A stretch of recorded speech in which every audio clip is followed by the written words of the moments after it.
तो current affairs के आज के अंक में मैं कुछ बहुत ही महत्वपूर्ण करंट अफेयर्स आप सभी के साथ डिस्कस करने जा रहा हूं। आप लोग इत्मीनान से मुझे सुनेंगे। देखिए, करंट अफेयर्स मैं थोड़ा करके आपको आज हम बहुत सारे टॉपिक कवर कर चुके हैं जो कि आपकी परीक्षा, जो आगामी परीक्षा है उसके लिए मोस्ट इंपॉर्टेंट करंट अफेयर्स हैं ये। ठीक है, तो आप सभी बस इसके नोट्स बनाते जाइए, रिवीजन करते जाइए। ठीक है, तो आज के करंट अफेयर्स की शुरुआत बहुत एनर्जेटिक होने वाली है क्योंकि नेपाल की गंडक नदी से दो पत्थर लाए गए हैं, 2 वजन के, और ये साधारण पत्थर नहीं है, ये शालिग्राम शिलाएं हैं और इनको अयोध्या लाया गया है। ठीक है, आपको पता है कि अयोध्या में भगवान श्री राम का मंदिर बन रहा है, तो उस मंदिर में जो है भगवान श्री राम सहित उनके चारों भाइयों की बाल रूप की प्रतिमाएं बनाई जानी है। तो उन प्रतिमाओं को बनाया जा रहा है शालिग्राम पत्थरों से। ये 2 पत्थर आप देख पा रहे होंगे। ये पहला पत्थर जो आप देख पा रहे हैं, ये पत्थर आपका 26 टन का है और दूसरा पत्थर आपका 14 टन का है। 26 और 14 टन के 2 पत्थर लाए गए हैं, 26 टन और 14 टन का। ये कहां से लाए गए हैं पत्थर? नेपाल से। नेपाल में गंडक नदी में शालिग्राम शिलाएं पाई जाती हैं। देखिए, शालिग्राम शिला के ऊपर यह कहा जाता है कि शालिग्राम में भगवान विष्णु निवास करते हैं। तो भगवान विष्णु के जो है स्वरूप को पूजा करने के लिए शालिग्राम हम घरों में भी रखते हैं। कई बार आप देखेंगे घरों में छोटे छोटे शालिग्राम होते हैं, छोटे छोटे गोल बड़े प्यारे से पत्थर होते हैं, तो शालिग्राम की पूजा की जाती है।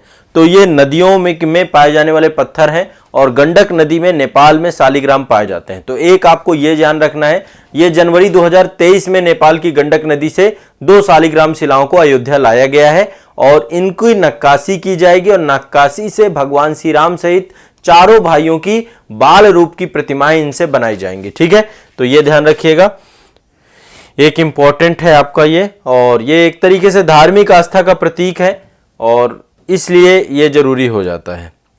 दूसरा आप चलते हैं, पहला तो करंट अफेयर्स ये हो गया। दूसरा चलते हैं, भारत का पहला भूवैज्ञानिक राष्ट्रीय उद्यान बनाया गया है। भारत का पहला भूवैज्ञानिक, और इसमें बहुत सारी चट्टानें रखी जाएंगी, जो रॉक्स हैं उनको रखा जाएगा। भूवैज्ञानिक,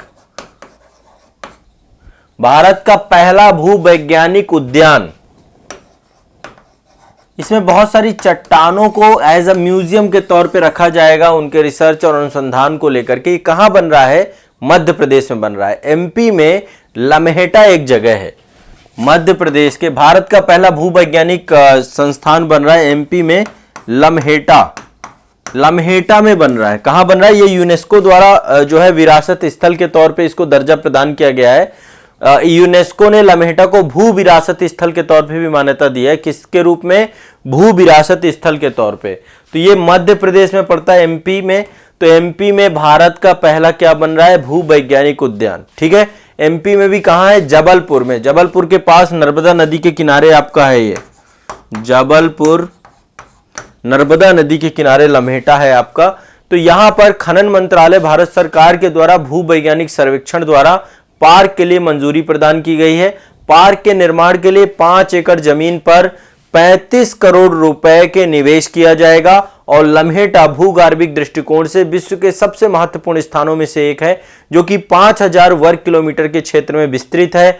और यह देश में पहली बार होगा कि भूगर्भिक महत्व की राख संरचनाओं के संरक्षण के लिए, किसके लिए? चट्टानों की संरक्षण के लिए, भूगर्भिक चट्टानें जितनी भी हैं उनके संरक्षण के लिए पूरा का पूरा आपका ये एक उद्यान बनाया जा रहा है। तो ये दिमाग में बैठा के रखिएगा, लम्हेटा आपका एमपी में पड़ता है। यहां पे भूगर्भिक तौर पे महत्वपूर्ण रॉक संरचनाओं के लिए संरक्षण के लिए पहल की जाएगी। ठीक है, इसके अलावा यहीं पर जबलपुर में एक जगह है भेड़ाघाट।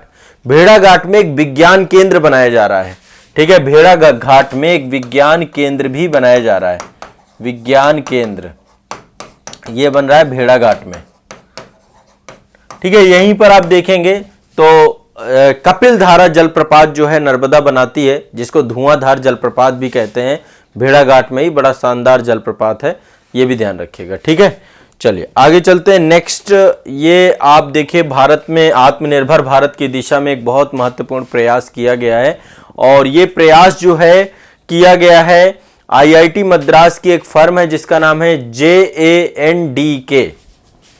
JANDK अब ये क्या किया गया है, पहले ये समझने का प्रयास करिए। भारत की पहला ऑपरेटिंग सिस्टम बनाया गया है। भारत की पहला ऑपरेटिंग सिस्टम जो मोबाइल के लिए होगा, इसका नाम रखा गया है BHAROS। BHAROS एक पहला ऑपरेटिंग सिस्टम है जो भारत के लिए है, भार OS बनाया गया है। और ये मोबाइल पे, जैसे अभी आप मोबाइल पे देखते हैं तो एंड्रॉइड का आपको ऑपरेटिंग सिस्टम मिलता है और एंड्रॉइड गूगल का है ना। भारत का पहला स्वदेशी बनाया गया है, ठीक है। भारत का पहला स्वदेशी अपना खुद का ऑपरेटिंग सिस्टम बनाया गया है, ठीक है। तो ये जो है इसकी अभी टेस्टिंग हुई है और ये टेस्टिंग पूरी तरीके से सफल रही है। IIT मद्रास के जो निर्देशक हैं, वहां के डायरेक्टर हैं प्रोफेसर VK कामकोटी, उनके द्वारा इसकी घोषणा भी की गई थी। और हाल ही में केंद्रीय शिक्षा मंत्री जो धर्मेंद्र प्रधान हैं और केंद्रीय संचार मंत्री अश्विनी वैष्णव जी, उनके द्वारा जो है संयुक्त तौर पर स्वदेशी मोबाइल ऑपरेटिंग सिस्टम, भारत में निर्मित mobile operating system Bharat OS का टेस्टिंग की गई है। और यह भारत की आत्मनिर्भरता के तौर पे देखा जा सकता है। इसको बनाया किसने है? इसको बनाया JANDK। ये आपका IIT मद्रास की अपनी एक फर्म है, इसके द्वारा जो है बनाई गई है। JANDK ऑपरेशंस प्राइवेट लिमिटेड द्वारा भार OS को डेवलप किया गया है। और भारत में आपको पता है कि मोबाइल को प्रयोग करने वाले लगभग 100 करोड़ से ज्यादा यूजर्स हैं, उन सभी के लिए लाभान्वित होगी। और अभी इसकी सेवाएं उन संगठनों को दी जा रही हैं जो गुप्त गोपनीयता और सुरक्षा के दृष्टिकोण से आवश्यक हैं। तो भारत ने अपना खुद का मोबाइल ऑपरेटिंग सिस्टम बना लिया है जिसका नाम है भार OS, BHAROS, ठीक है। ये दिमाग में बैठा के रखना है। किसने बनाया? IIT मद्रास के द्वारा बनाया गया है। उसकी एक फर्म है, प्राइवेट लिमिटेड फर्म है JANDK, इस फर्म के द्वारा डेवलप किया है। स्पष्ट रहना चाहिए, ध्यान रखना है इसको, ठीक है, क्लियर रखना है। नेक्स्ट, ये भार made in India operating system for smartphone successfully tested हुआ है आपका। ये तो बड़ी एक भारत के लिए, आत्मनिर्भर भारत के लिए एक बहुत बड़ा प्रयास है। अभी आप देख रहे हैं पूरी तरीके से एंड्रॉइड पे हम हैं और मोबाइल निर्माता कंपनी भी चीन की है, या तो चीन के अलावा जो है आप देखेंगे तो अन्य बहुत सारे देशों की कंपनियां भारत में हैं, कोरिया की है, अमेरिका की हैं। यही कंपनियां भारत में आधिपत्य जमाए हुए हैं। अब जाकर के भारत यदि अपना ऑपरेटिंग सिस्टम ले आएगा तो भारत में बनने वाले मोबाइलों की दर भी सस्ती हो जाएगी और बड़े स्तर पे हम अपनी खुद की टेक्नोलॉजी का प्रयोग कर पाएंगे, ठीक है। तो ये भी दिमाग में बैठाइए, बहुत इंपॉर्टेंट है।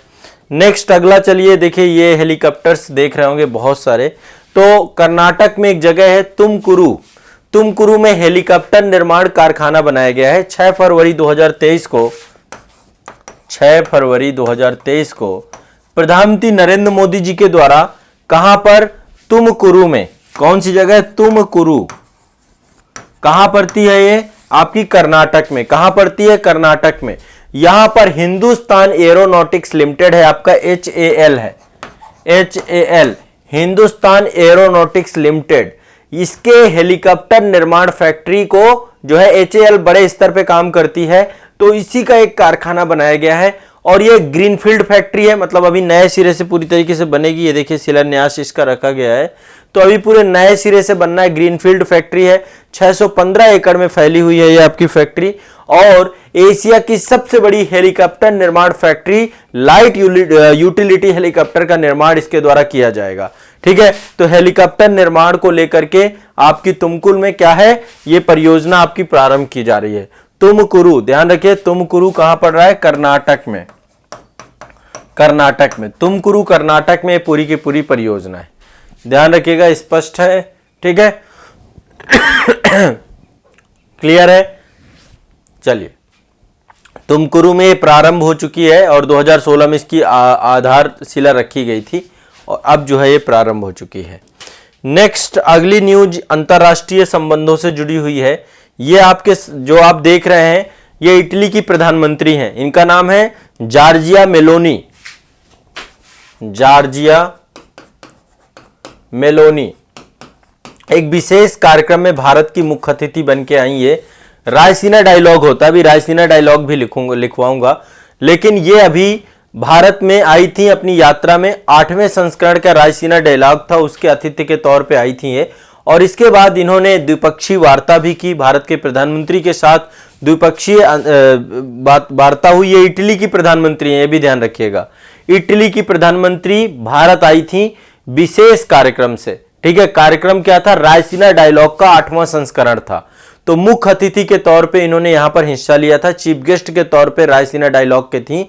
और इसके बाद भारत के प्रधानमंत्री के साथ द्विपक्षीय वार्ता में इन्होंने G20 में, चूंकि भारत को अध्यक्षता मिल गई है इस बार, ठीक है, तो G20 की अध्यक्षता को लेकर के, यूक्रेन और रूस के बीच में जो युद्ध चल रहा है उसको समाप्त करने को लेकर के, इन सभी को लेकर के एक डिस्कशन किया। और डिस्कशन करने के बाद जो है ये इस पे लेकर के काफी सारी चर्चा की। ठीक है, तो दोनों देश आपस में उद्योगों के दिशा में काम करेंगे, सह उत्पादन, सह डिजाइन, सह नवाचार, मतलब ओवरऑल वही है, विज्ञान प्रौद्योगिकी के क्षेत्र में, इकोनॉमी के क्षेत्र में, समुद्री अभ्यास के क्षेत्र में, हर क्षेत्र में जो है काम करने का प्रयास करेंगे। ठीक है, और साथ में इटली ने हिंद प्रशांत महासागर पहल जो आपकी है IPOI, उसमें भी शामिल होने का निर्णय लिया है और हिंद प्रशांत क्षेत्र में सहयोग बढ़ाने की बात भी कही है। और दोनों देश आपस में एक दूसरे में प्रवासन, गतिशीलता, तो ये ओवरऑल आपको, मतलब आप ये समझते ही हैं कि इसको लेकर के कोई बहुत ऐसा नहीं, सब में इसी तरीके की चर्चाएं होती हैं। ठीक है, और सबसे बड़ी चीज थी कि चूंकि भारत G20 शिखर सम्मेलन की अध्यक्षता कर रहा है, तो बोल रहा है कि दक्षिण साउथ एशिया के जो हित होंगे, भारत उनका रिप्रेजेंटेशन करेगा, उसके बारे में बताएगा। और साथ में बोला कि यूक्रेन की जो हालात हैं, यूक्रेन की हालातों को भी सुधारने की दिशा में G20 में आगामी बात करने की प्रयास करेंगे। तो ये तो इटली के जो आपकी प्रधानमंत्री आई थी जॉर्जिया मेलोनी। अब बात करते हैं रायसीना डायलॉग क्या है, ये काफी चर्चा में है। ठीक है, देखिए अभी रायसीना डायलॉग जो है ये हर साल होता है। रायसीना, आपको पता है भारत के राष्ट्रपति आवास जो है हमारा, वो रायसीना हिल्स में है, दिल्ली में रायसीना हिल्स है, वहीं पर हमारा राष्ट्रपति आवास है। भारत का एक तरीके से कहा जाए तो केंद्र बिंदु है, जहां से भारत का प्रशासन शासन चलता है, वहीं पे पार्लियामेंट भी है, राष्ट्रपति भवन भी है। तो यहां पर रायसीना डायलॉग एक तरीके से ये 2016 से प्रारंभ हुआ है, 2016 से प्रारंभ हुआ है रायसीना डायलॉग। ठीक है, और प्रतिवर्ष आयोजित किया जाता है, इस वर्ष भी आयोजित किया गया। मुख्य उद्देश्य यह है कि भू राजनीति, भू अर्थशास्त्र दोनों पे भारत का एक प्रमुख सम्मेलन है, जो वैश्विक समुदाय के समक्ष बहुत सारी चुनौतियां हैं, बहुत सारे मुद्दों हैं, उन पर संबोधित करने के लिए ये पूरा का पूरा आयोजित किया जाता है। तो नई दिल्ली में आयोजित किया जाता है रायसीना डायलॉग। अभी 2023 का भी नई दिल्ली में ही हुआ है, ये 8वां संस्करण था 2023 वाला। ठीक है, 8वां संस्करण था रायसीना डायलॉग का। तो ये आपको करवाता कौन है? एक फाउंडेशन है जिसका नाम है द ऑब्जर्वर रिसर्च फाउंडेशन। क्या नाम है? The observer research foundation, ORF द्वारा ये आयोजित कराया जाता है। ORF, ऑब्जर्वर रिसर्च फाउंडेशन, ये भारत के विदेशी संबंधों से जुड़ा हुआ काफी बड़ा मंत्रालय। तो ये ORF प्लस विदेश मंत्रालय दोनों ने मिल करके इसको सम्मेलन को ये करवा रहे हैं। तो रायसीना डायलॉग आपका प्रतिवर्ष होता है, इसके बारे में ध्यान में रखिएगा। ठीक है, इसमें एक तरीके से किसी भी मुद्दे को लेकर के जो आपके बहुहितधारक हैं उन सबको बुला करके इस पे चर्चा की जाती है, जिसमें भारत के जो कैबिनेट मंत्री स्तर के मंत्री हैं, स्थानीय सरकार से जुड़े हुए लोग हैं, मीडिया जगत के लोग हैं, सभी जो थिंक टैंक है सबको बुलाया जाता है। और बुला करके जो शिक्षाविद हैं, शोधकर्ता हैं, छात्र हैं, पत्रकार हैं, राजनेता हैं, उन सभी को से अंतरराष्ट्रीय मुद्दों पर, भू राजनीति से जुड़ी हुई चीजें, सुरक्षा से जुड़ी हुई चीजें, परमाणु से जुड़े हुए मुद्दे और भारतीय विदेश नीति से जुड़ी हुई मुद्दों पर एक व्यापक डिस्कशन जो है रायसीना डायलॉग में किया जाता है। ठीक है, तो ये डायलॉग आपका प्रतिवर्ष होता है। इस वर्ष 2 से 4 मार्च 2023 को नई दिल्ली में डायलॉग आपका आयोजित किया गया है। ठीक है, दिमाग में इस बात को बैठा लेना है। और इस बार जो ये पूरा रायसीना डायलॉग था, इसका जो संस्करण है वो था आपका, यहां पर देखिए इसका जो थीम था आपका, इसका नाम था प्रोवोकेशन, अनिश्चितता, टर्बुलेंस, लाइट ऑफ टेम्पेस्ट। ठीक है, तो ये आपका पूरा का पूरा इसका जो है इस बार का थीम था रायसीना डायलॉग का। तो रायसीना डायलॉग भी आपको पता होना चाहिए, हर साल अंतरराष्ट्रीय संबंधों की दिशा में मनाया जाता है। इसी की अध्यक्षता कर रही थी जॉर्जिया मेलोनी। ठीक है, इसी की अध्यक्षता जॉर्जिया मेलोनी के द्वारा किया गया। और फिर इसके बाद भारत और इटली के संबंधों पर काफी सारे मुद्दों पर चर्चा हुई। तो ये भी ध्यान रखिएगा, भारत इटली संबंध। अब ये आप देख सकते हैं नितिन गडकरी साहब, आप सभी जानते हैं कि जिस तरीके से वो सड़क निर्माण की दिशा में काम लगे हुए हैं, केवल सड़क निर्माण की दिशा में काम नहीं लगे हुए हैं, साथ ही साथ वो जो है जो ड्रोन हैं आपके, उनके दिशा में भी काफी सारे काम कर रहे हैं। तो अभी नितिन गडकरी साहब ने जो है एक स्काई यूटीएम इस प्रणाली को लॉन्च किया है। ठीक है, एक प्रबंधन प्रणाली है ये, और इसका काम क्या है, मानव रहित यातायात प्रबंधन प्रणाली है। ठीक है, आपको पता है अब आने वाला भविष्य किसका है, ड्रोन्स का है। किसका है, ड्रोन्स का। ठीक है, और आपको बस ये पता रखना है स्काई यूटीएम क्या है। ये मानव रहित यातायात प्रबंधन प्रणाली है, और इस प्रणाली के तहत मानव, एक तो पहली बात ये पूरी तरीके से क्या है, एआई आर्टिफिशियल इंटेलिजेंस से जुड़ी हुई है, मानव की जरूरत नहीं है। तो ये मानव युक्त विमानन हवाई क्षेत्र, आप देखते हैं ड्रोन जो है हवाई क्षेत्र में होंगे, उसमें मानव के द्वारा ऑपरेट किया जाता है, मानव उसको ऑपरेट करता है। तो मानव युक्त हवाई क्षेत्र और मानव रहित हवाई क्षेत्र, चूंकि स्काई यूटीएम क्या है आपका, स्काई यूटीएम एक हवाई यातायात प्रणाली है, एयर ट्रैफिक कंट्रोल करेगी। ये एयर ट्रैफिक कंट्रोल किसका करेगी, ड्रोन्स का। किसका करेगा, ड्रोन्स का। तो दरअसल गुड़गांव में एक ड्रोन डिलीवरी कंपनी है जिसका नाम है स्काई एयर मोबिलिटी। ठीक है, उसके द्वारा इस प्रणाली को बनाया गया है, sky air mobility, sky air mobility. इसके द्वारा ये ड्रोन बनाती है कंपनी, इसी के द्वारा स्काई यूटीएम प्रणाली बनाई गई है। और इसके तहत जो ड्रोन्स होंगे, जिनके तहत आने वाला भविष्य है, फ्यूचर है। देखिए ड्रोन्स का उपयोग बहुत चीजों में किया जाएगा। सबसे पहले जब आपदा राहत की स्थिति आएगी, वहां पे ड्रोन्स का प्रयोग किया जाएगा। ठीक है, आपदा राहत की स्थिति। दूसरा, आपदा राहत के साथ साथ जब कोई जो है डिलीवरी करनी है, हेल्थ सेक्टर से लेकर किसी भी प्रकार की डिलीवरी करनी है, ड्रोन उसके लिए बहुत जरूरी होंगे। तो फ्यूचर आने वाला ड्रोन का है। तो ड्रोन के यातायात नियंत्रण के लिए, एयर ट्रैफिक कंट्रोल के लिए स्काई एयर मोबिलिटी के द्वारा मानव रहित यातायात प्रबंधन प्रणाली विकसित की गई है, और इससे बड़े स्तर पे जो है ड्रोन्स ऑपरेशंस में आने वाले समय पे मदद मिलेगी। ठीक है, इसका नाम है स्काई यूटीएम। क्या नाम है, स्काई यूटीएम। ध्यान रखिएगा, इससे क्वेश्चन पूछेगा, आ सकता है। ठीक है, तो ये आपका एयर ट्रैफिक मैनेजमेंट सिस्टम है आपका, और ये एडवांस ड्रोन्स के लिए है सभी का सभी। नितिन गडकरी जी के द्वारा इसको लॉन्च किया गया था। एक ये हमारा चैट बॉट है, चैट बॉट जिसका नाम है लेक्सी। ठीक है, भारत ने लेक्सी नामक चैट जीपीटी संचालित चैट बॉट को फरवरी 2023 में लॉन्च किया है। मतलब आप देखते हैं ये एक तरीके से चैट आप लोग करते हैं ना, कई जगहों पे चैट करते हैं, तो एक तरीके से आर्टिफिशियल इंटेलिजेंस पे आधारित, यहां पे कोई व्यक्ति नहीं बैठा होगा रिप्लाई करने के लिए, बल्कि आपको कौन करेगा रिप्लाई, आर्टिफिशियल इंटेलिजेंस। एक तरीके से जो आप क्वेश्चन पढ़ेंगे उसको एनालाइज किया जाएगा और उसका ऑटोमेटेड फॉर्म पे आपको आंसर मिल जाएगा। तो इसका नाम है लेक्सी रखा गया है। क्या नाम रखा गया, लेक्सी।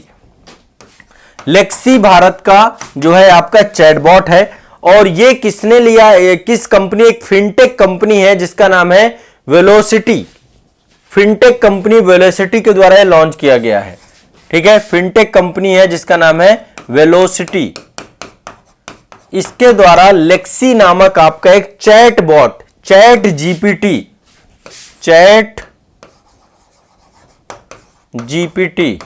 चैट बॉट को इन्होंने लॉन्च किया है। ठीक है, अब इस चैट बॉट से आप जो पूछना चाहें आपको हर चीज बताएगा, हर चीज का रिप्लाई दिया जाएगा।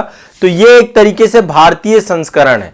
ठीक है, ध्यान रखिएगा। और लेक्सी भारत का पहला आर्टिफिशियल इंटेलिजेंस आधारित चैटबॉट है, पहला है। तो हो सकता है पूछ ले लेक्सी क्या है, तो लेक्सी आपका चैटबॉट है जिसका काम जो आर्टिफिशियल इंटेलिजेंस पे आधारित है पूरी तरीके से, और ये अपना एक तरीके से इसके माध्यम से बहुत बड़ी संख्या में जो भारतीय यूजर्स हैं वो अपनी प्रॉब्लम्स को, जैसे बहुत सारे ई कॉमर्स फर्म है, अब आज के टाइम पे आप देखिए बड़े स्तर पे ई कॉमर्स है, व्हाट्सएप में डेली मैसेज दिए जाते हैं, व्हाट्सएप पे डेली जो है डिस्कशंस होते हैं, इन सभी के लिए ये आपका चैटबॉट आने वाले समय पे काम करेगा और उसके लिए यूज किया जा सकता है। ठीक है, ऑटोमेटेड रिप्लाई देने के लिए। तो ये एक बहुत बड़ी उपलब्धि है, इसको भी ध्यान में रखना है। नेक्स्ट एक मोस्ट इंपॉर्टेंट आपका करंट अफेयर्स है, स्वच्छ वायु सर्वेक्षण रिपोर्ट आई है आपकी, स्वच्छ वायु सर्वेक्षण रिपोर्ट 2023 की बात कर रहे हैं, वो माफ करिएगा 2022 की, स्वच्छ वायु सर्वेक्षण रिपोर्ट 2022। ठीक है, अब देखिए इसमें कई कैटेगरी हैं शहरों की। एक कैटेगरी आपकी कितनी है, एक कैटेगरी है 10 लाख से ऊपर आबादी वाले शहर, 10 लाख से ऊपर आबादी। ठीक है, दूसरी कैटेगरी है 3 से 10 लाख की आबादी, 3 से 10 लाख की आबादी।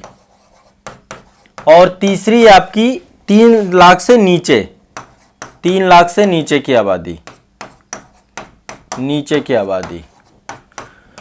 तो स्वच्छ वायु सर्वेक्षण 2022 में 10 लाख से ऊपर की आबादी का यदि कोई भी शहर है, उनमें से राजधानी, उत्तर प्रदेश की राजधानी लखनऊ नंबर 1 पे है। सबसे स्वच्छ हवा है यहाँ की प्रदेश में, भारत में, लखनऊ की। 10 लाख से ऊपर आबादी की बात कर रहे हैं। ठीक है, सबसे स्वच्छ वायु सर्वेक्षण में से आपको लखनऊ का नंबर 1 स्थान प्राप्त हुआ है। पहली बात, उत्तर प्रदेश का है ये। दूसरा, 3 से 10 लाख की आबादी में भी उत्तर प्रदेश का ही मुरादाबाद को नंबर 1 मिला है। मुरादाबाद ने बेहतर परिवर्तन वो किया है, मुरादाबाद। ठीक है, ये दो तो आप याद कर लो, 10 लाख से ऊपर लखनऊ और 3 से 10 लाख के बीच में। तो 5 दिसंबर 2022 को वायु जीवन शक्ति के सम्मेलन हुआ था लखनऊ में, और इस उन्हें उड़ीसा में आपका सम्मेलन हुआ था। सम्मेलन का हुआ था ओडिशा में, ओडिशा के भुवनेश्वर में सम्मेलन हुआ था। ओडिशा की राजधानी है भुवनेश्वर, भुवनेश्वर।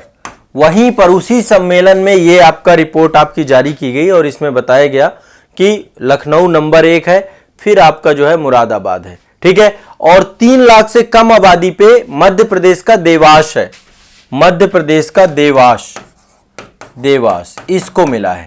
तो ये 3 आपको याद रखने हैं। 10 लाख से ऊपर लखनऊ, 10 लाख से 3 लाख से 10 लाख मुरादाबाद, और 10 लाख से नीचे। ठीक है, तो अभी आप देखेंगे यूपी के शहरों की स्थिति में काफी सुधार आया है। स्वच्छ वायु सर्वेक्षण 2022 में यूपी ने शानदार प्रदर्शन किया है।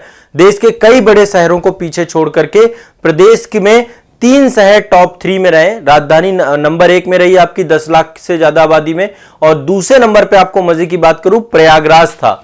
नंबर 1 पे लखनऊ, फिर प्रयागराज, प्रयागराज, और फिर आपका वाराणसी, वाराणसी। तो यहां पर बहुत अच्छा प्रदर्शन आपका वायु सर्वेक्षण को लेकर के उत्तर प्रदेश के शहरों ने किया है। तो टॉप 3 में यूपी के प्रयागराज, वाराणसी, ये आपके लखनऊ, प्रयागराज, वाराणसी थे। और इसके बाद 3 से 10 लाख में मुरादाबाद, और 3 लाख से नीचे आपको देवास। इतना दिमाग में बैठा के रखना है। क्लियर है? लगभग 123 शहरों के द्वारा रिपोर्ट ये पूरी की पूरी दी गई थी। ध्यान रखना है इस बात को। ठीक है, ध्यान रखना। और यहां पे मुरादाबाद के बाद 2 शहर इसके बाद आपका आता है उत्तर प्रदेश का ही है, फिरोजाबाद, और इसके बाद अमरावती। फिरोजाबाद और फिर है आपका अमरावती। ठीक है, तो टॉप 3 10 लाख से ऊपर में लखनऊ, प्रयागराज, वाराणसी। 3 से 10 लाख में मुरादाबाद, फिरोजाबाद, अमरावती। और 3 लाख से कम पे आपका देवास है। देवास के बाद हिमाचल प्रदेश का सुंदरनगर है, ये एमपी में पड़ता है देवास। हिमाचल का सुंदरनगर है, सुंदरनगर। ठीक है, और इसके बाद आपका नालागढ़ है। ठीक है, ये भी हिमाचल प्रदेश का है, नालागढ़। इसको तीसरा स्थान प्राप्त हुआ है। सारे एचपी के हैं, हिमाचल प्रदेश के। ठीक है, तो ये आपको डेटा याद रखना है, जिसमें से लखनऊ याद कर लेना। लखनऊ हो गया, मुरादाबाद हो गया, और देवास हो गया आपका। इन तीनों को याद रखना। ठीक है, टॉप 3 तीनों के मैंने बता दिए हैं। तो स्वच्छ वायु सर्वेक्षण ये हो गया आपका। ठीक है, एक और ये क्वेश्चन बहुत इंपॉर्टेंट है। हैदराबाद को ग्रीन वर्ल्ड सिटी का अवार्ड मिला है। किसको मिला? हैदराबाद को। हैदराबाद शहर को वर्ल्ड ग्रीन सिटी का अवार्ड मिला है। ठीक है, वर्ल्ड ग्रीन सिटी 2022 का अवार्ड मिला है। वर्ल्ड ग्रीन सिटी 2022 अवार्ड है आपका, ये प्राप्त हुआ है। ठीक है, तो वर्ल्ड ग्रीन सिटी अवार्ड 2022 किसको मिला? हैदराबाद को मिला है। ये भी दिमाग में बैठा के रखिएगा। हैदराबाद जो है वर्ल्ड ग्रीन सिटी अवार्ड 14 अक्टूबर 2022 को दक्षिण कोरिया के जेजू में एक समारोह आयोजित किया गया था। दक्षिण कोरिया के जेजू में एक समारोह आयोजित किया गया था, जिसमें हैदराबाद को हरियाली के प्रति शहर की प्रतिबद्धता के लिए, कमिटमेंट के लिए, हरा भरा शहर बनाने की दिशा में जो है हैदराबाद जो भारत का शहर है उसको फर्स्ट प्राइज मिला है। यह भी क्वेश्चन पूछा जा सकता है। प्रकृति के बचाव के लिए ग्रीन जोन बनाए गए हैं। ठीक है, नवाचार किए गए हैं, सफल कार्यान्वयन किए गए हैं, शहर में हरियाली और पर्यावरण के बचाव के लिए बहुत सारे कदम उठाए गए हैं। तो इन सभी के अंतर्गत हैदराबाद को जो है आपको नंबर 1 शहर के तौर पे रखा गया वर्ल्ड में। ये दिमाग में रखना, वर्ल्ड में। तो एक तो world green city award 2022 goes to Hyderabad city, ठीक है। स्वच्छ वायु सर्वेक्षण में 10 लाख से ऊपर लखनऊ, 3 से 10 लाख में आपका मुरादाबाद, 3 लाख से नीचे आपका देवास, ये याद रखना है, मोस्ट इंपॉर्टेंट है। इसके बाद लेक्सी वेलोसिटी के द्वारा लॉन्च किया गया भारत का पहला चैटबॉट है, ये भी ध्यान रखना है। इसके बाद मैंने आपको बताया नितिन गडकरी साहब के द्वारा स्काई यूटीएम, ये यातायात ड्रोन मैनेजमेंट के लिए पूरा का पूरा है। तो स्काई एयर मोबिलिटी के द्वारा इसको लॉन्च किया गया है, ये भी आपको ध्यान रखना है। और ये इटली की जो है प्रधानमंत्री आई थी जॉर्जिया मेलोनी, किस लिए आई थी? रायसीना डायलॉग के लिए आई थी। रायसीना डायलॉग के बारे में भी मैंने आपको बताया।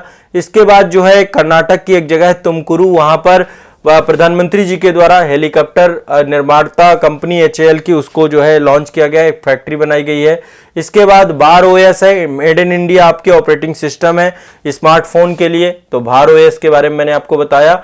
और इसके बाद आपका जो है भार ओएस के बाद जो है आपका भूवैज्ञानिक उद्यान एक बनाया गया है लम्हेटा में, एमपी में भूवैज्ञानिक उद्यान बनाया गया आपका। और इसके बाद ये 2 शिलाएं गंडक नदी से लाई गई हैं, 26 टन की है और 14 टन की 2 शिलाएं लाई गई हैं। किस लिए लाई गई हैं? भगवान श्री राम की बाल प्रतिमा बनाने के लिए उनके भाइयों के साथ। तो ये आपके आज के करंट अफेयर से जुड़ी हुई विषय वस्तु थी।